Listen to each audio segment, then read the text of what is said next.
Hey champs, welcome back to new video. आज की video में हम लोग बात करने वाले हैं online versus offline test series के बारे में। कौन सी टेस्ट सीरीज किसको लेनी चाहिए, किसके लिए बेनिफिशियल है, इसके बारे में बात करेंगे। ऑनलाइन टेस्ट सीरीज क्यों यूज़ की जाती है, मोस्टली लोगों को पता है, नहीं पता है तो ये चीज़ हम लोग वीडियो के एंड में डिस्कस करेंगे कि ऑनलाइन टेस्ट सीरीज को कैसे यूज़ करना होता है। मेन हम लोग पहले बात करते हैं कि ऑफलाइन टेस्ट सीरीज किनको लेनी चाहिए और किन बच्चों को स्पेसिफिकली उसको यूज़ करना है। सबसे पहले अगर आप एक ड्रॉपर हो जिसने पिछले साल अपना नीट का एग्जाम दिया था या फिर एक दो ड्रॉप आपका हो चुका है और आपने पहले जब एग्जाम्स दिए तो हुआ क्या कि आपकी प्रिपरेशन अच्छी रही पूरे साल भर, आपने टेस्ट भी दिया अपने घर पर बैठ के, लेकिन जब आप नीट एग्जाम देने गए तो उस दिन का माहौल देख के, उतने सारे बच्चे देख के, या फिर जब इन्विजिलेटर बीच बीच में आके आपको वहां पे साइन करवा रहे होते हैं, या फिर उन चीजों के कारण आपके अंदर एंजाइटी डेवलप हो गई थी और इसके कारण आपका एग्जाम खराब हो गया। अगर आपको नीट के एग्जाम के दिन या फिर एग्जाम के टाइम एंजाइटी या फिर प्रेशर डेवलप हो जाता है और आप उस चीज से बाहर नहीं निकल पाते हो, या फिर आप उस एग्जाम का जो एनवायरमेंट होता है, जो टाइम चल रहा होता है सामने और बहुत सारे बच्चे हैं, उनको देख के अगर आप घबरा जाते हो तो उस केस में आपको एक ऑफलाइन टेस्ट सीरीज लेनी चाहिए, क्योंकि ये चीज आपकी इस परेशानी को, एंजाइटी और प्रेशर वाली परेशानी को दूर कर सकती है। क्योंकि दिक्कत अगर आप देखने जाओ तो इसमें नहीं कि आपकी प्रिपरेशन अच्छी नहीं है या फिर आपसे क्वेश्चन नहीं बनते हैं, आप उस माहौल को नहीं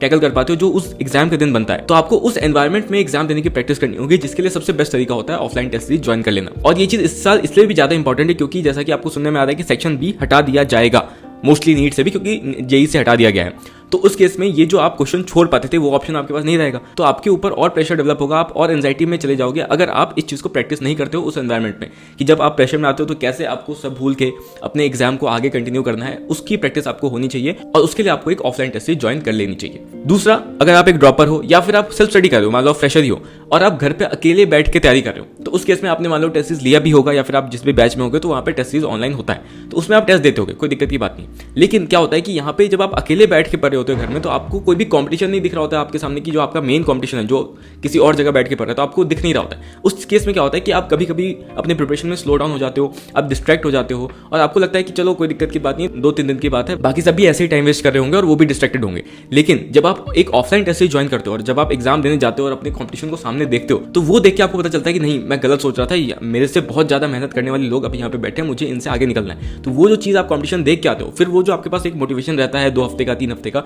उसमें जो आप प्रिपरेशन करते हो बहुत अच्छी प्रिपरेशन वो होती है, जो कि मैं फील करता था जब मैं घर पे बैठ के तैयारी करता था, तो बीच बीच में काफी डिस्ट्रैक्ट हो जाता था, या मैं 1 हफ्ते 2 हफ्ते मैंने ऐसे ही वेस्ट कर दिया। क्यों? क्योंकि मेरे पास कोई कॉम्पिटिशन देखने वाला, मुझे लगता था कि सब लोग ऐसे ही स्लो हो गए होंगे, लेकिन असली में वो लोग मेहनत कर रहे होते थे, इसलिए जो कट ऑफ है उतनी आगे चली जाती थी। तो अगर आप सेल्फ मोटिवेटेड नहीं रह पाते हो तो उस केस में भी आपकी ऑफलाइन टेस्ट सीरीज आपको हेल्प कर सकती है। ये जो भ्रम है आपके दिमाग में आ जाता है कि सब इस समय स्लो हो गए होंगे, वो चीज आपके दिमाग से हटा देगी। जब भी आप एग्जाम देने जाओगे आप परफॉर्म नहीं कर पाओगे, लेकिन दूसरा बच्चा अच्छा परफॉर्म करके निकल जाएगा, आप वहाँ पे प्रेशर में होगे, सोच रहे होगे, लेकिन वहाँ पे सामने दूसरा बच्चा सॉल्व कर रहा होगा, तब आपको ये चीज क्लिक करेगी, नहीं मैं गलत सोच रहा था, यहाँ पे लोग बहुत मेहनत कर रहे हैं, मैं ही यहाँ पे सिर्फ मेहनत नहीं कर रहा था। अब बेस्ट तरीका तो यही होता है कि आप ऑफलाइन टेस्ट सीरीज और एक ऑनलाइन टेस्ट सीरीज दोनों ही फॉलो करो, क्योंकि दोनों के अपने अपने काम है। जैसा कि मैंने बताया कि ऑफलाइन टेस्ट सीरीज से आप अपनी एंजाइटी और जो प्रेशर आपको फील होता है उस एनवायरमेंट को देख के, उसको दूर कर सकते हो। वहीं पे ऑनलाइन टेस्ट से आप आराम से अपने वीक एरियाज को आइडेंटिफाई करके उन पे काम कर सकते हो। तो बेस्ट चीज़ यही है कि आप दोनों ही टेस्ट सीरीज फॉलो करो। लेकिन मैं जानता हूँ कि इनमें से बहुत सारे ऐसे बच्चे होंगे जो कि कुछ फाइनेंशियल इश्यूज़ के कारण या फिर क्योंकि उन्होंने मल्टीपल ड्रॉप्स ले लिया है, तो वो अपने पेरेंट्स को परेशान नहीं करना चाहते, इसलिए वो दोनों टेस्ट सीरीज नहीं ज्वाइन करेंगे,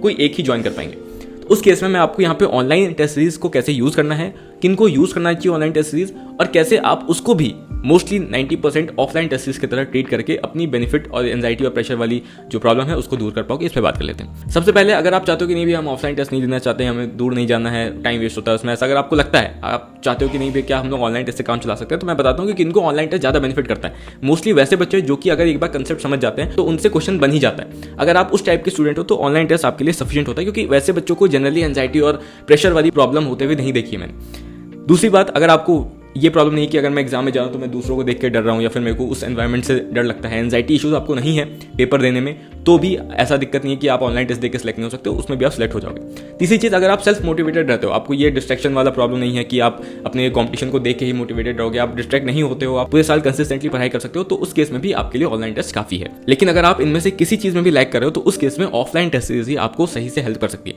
अब बात कर लेते हैं, अगर आपके पास फाइनेंशियल इश्यूज है, आप ज्वाइन नहीं कर सकते ऑफलाइन टेस्ट, तो कैसे आप ऑनलाइन टेस्ट को यूज करके ही एक ऑफलाइन टेस्ट वाला माहौल क्रिएट कर सकते हो। सबसे पहले आपको टेस्ट को सीरियसली लेना होगा और आपको एक टाइम फिक्स करना होगा कि मैं हमेशा संडे को ही और 2 से 5 बजे के बीच ही टेस्ट दूंगा। उसके बाद जब भी आप टेस्ट दोगे, आप घर पे हो या फिर अपने हॉस्टल रूम में बैठे हो या कहीं भी हो, आप एक जब भी टेस्ट दो एक एनवायरनमेंट क्रिएट करो, उस समय आपका दरवाजा लॉक होना चाहिए, कोई भी बुक्स कोई भी ऐसे नोट्स आपके पास नहीं होनी चाहिए, एक टाइमर सामने चल रहा होना चाहिए। ऐसा नहीं होगा कि नहीं अरे भैया मेरा 5 क्वेश्चन बचा हुआ है 10 क्वेश्चन बचा हुआ है तो मैं एक्स्ट्रा टाइम ले लेता हूँ, बाद में उसको मैं वो कर लूँगा देख लूँगा। लेकिन ऐसा आपको करना ही नहीं, आपको एकदम टाइम से स्ट्रिक्ट रहना है, नहीं हुआ छोड़ देना है, क्योंकि तभी वो आप प्रेशर वाला सिचुएशन क्रिएट कर पाओगे जो कि एक ऑफलाइन टेस्ट में होता है। और उसके बाद आपको देखना है कि अरे ये जो प्रेशर मेरे सामने आ रहा है या मैं जो एंजाइटी में चल जा रहा हूँ जब मेरे से क्वेश्चन नहीं बन रहा है, उसको कैसे डील करना है। उसके लिए मैं आपको बता दूंगा कैसे आपको टेस्ट को अटेम्प्ट करना होता है, एक वीडियो उसके ऊपर आ जाएगी। उसके बाद जब भी आप घर पे टेस्ट दे दो, तो अगर आपने ऑनलाइन टेस्ट ज्वाइन करी हुई है तो ऑनलाइन ही टेस्ट आपको मिलेंगे। अगर आपके पास प्रिंटेड टेस्ट नहीं है तो आप कहीं से प्रिंटेड टेस्ट का जुगाड़ लगाओ और प्रिंटेड टेस्ट दो, क्योंकि उसी में आप OMR प्रैक्टिस कर पाओगे। या फिर अगर आप ऑनलाइन दे रहे हो, अगर आपके पास प्रिंटेड टेस्ट नहीं है तो आप एटलीस्ट एक OMR लेके बैठो, ऑनलाइन आपके पास सामने चल रहा है जो भी आपका टेस्ट है, आप OMR में यहाँ पे फिल करते जाओ, साथ ही साथ वहाँ पे ऑनलाइन भी अपने आंसर मार्क करते जाओ। उससे आप क्या करोगे, बाद में OMR फिलिंग की जो प्रैक्टिस है वो आपकी होती रहेगी और एक पार्शियल आप ऑफलाइन टेस्ट सीरीज की तरह प्रैक्टिस कर पाओगे। लेकिन बेस्ट यही होता है कि आप उस टेस्ट को प्रिंट करवा के अगर दे पाओ तो वो ज़्यादा बेटर है। और last but not the least कि अगर आपको कंपटीशन फील करना है तो हमेशा ये ट्राई करो कि जब भी मेरा टेस्ट खत्म होगा तो जो भी मेरा मार्क्स आएगा, अब आपके पास तो ये है नहीं कोई ऑटोमेटिक सिस्टम की आपको एक रैंकिंग मिल जाएगी, आपको एक खुद रैंक अपना देना है। कैसे रैंक दोगे, आपको पता है कि पिछले साल इस मार्क्स में कितनी रैंक गई होगी, तो सेम रैंक आप या उससे डिपेंडिंग ऑन की पेपर आपको कैसा लगा, डिफिकल्ट लगा, इजी लगा, उस हिसाब से अपने रैंक को या तो बढ़ा के या फिर कम करके वहाँ पे आप दे दो उस मार्क्स पे जो भी पिछले साल रैंक बनी होगी। इस हिसाब से आप अपने आप को एक वो फॉल्स होप में नहीं रखोगे कि चलो 200 बच्चों ने एग्जाम दिया उसमें मैं टॉप कर गया हूँ तो मैंने बहुत अच्छी प्रिपरेशन करी। मार्क्स पे पिछले साल क्या रैंक बनी थी वो रैंक आपको देना है। अगर मान लो उसमें बहुत सारे आउट ऑफ एनसीईआरटी क्वेश्चन आ रहे हैं उसके कारण आपके मार्क्स कम है तो उस केस में आप परसेंटेज निकाल लो अपना, ठीक है, और फिर अपने आप को रैंकिंग दो। तो अगर आप ये चीज़ें करते हो तो मोस्टली आपकी जितनी भी प्रॉब्लम्स हैं वो सॉल्व हो जाएंगी और ऑनलाइन टेस्ट को भी आप जितनी बेस्ट तरीके से यूज़ कर सकते हो वो आप कर पाओगे, ठीक है। होप कि आपको वीडियो पसंद आया होगा। अगर वीडियो पसंद है तो वीडियो को लाइक करो, इसको शेयर करो अपने दोस्तों के साथ जो भी ऑनलाइन टेस्ट सीरीज या फिर ऑफलाइन टेस्ट सीरीज में कंफ्यूज हैं, और पढ़ते रहो। ये दिवाली आपकी कैसी भी जाए, एज ए नीट एस्पिरेंट आप इस दिवाली को मनाओ चाहे मत बनाओ, लेकिन अगले साल आप एज एन MBBS स्टूडेंट इस दिवाली को मना रहे होगे और इस गोल के साथ आप अपनी तैयारी करते रहो। चलो बाय, मिलते हैं नेक्स्ट वीडियो के साथ, तब तक टेक केयर, हैप्पी दिवाली।